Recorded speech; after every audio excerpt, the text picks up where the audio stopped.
₹1000 की राशि बैंक ए में प्रति वर्ष 5% की साधारण ब्याज पर कुछ निश्चित वर्षों के लिए जमा की जाती। परिपक्वता पर प्राप्त कुल राशि बैंक बी में 6% प्रति वर्ष के साधारण ब्याज पर अगले 5 वर्षों के लिए जमा की जाती है।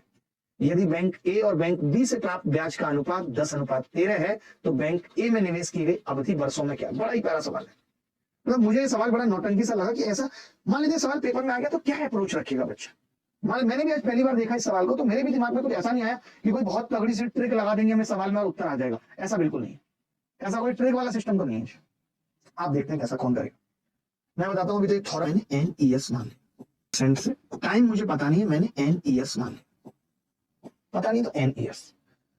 आप बताइए ब्याज कितनी हो जाएगी?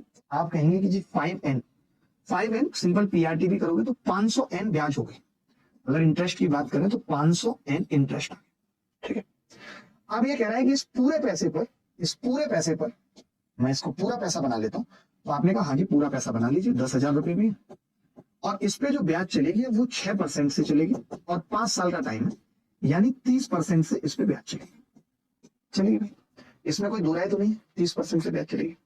इसने ये कहा है कि जो ब्याज पहले मिली थी, आप मुझे बताइए, बस एक छोटी सी बात बताइए कि जो ब्याज पहले मिली थी कितनी मिली थी पहले ब्याज?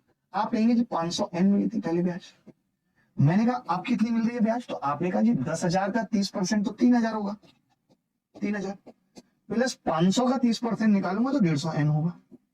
ये ब्याज सेकंड वाले पार्ट पे, इस वाले पार्ट पे ये वाली ब्याज है, पहले वाले पे 500n थी। सवाल में कह रहा है कि जी 10/13, 10/13।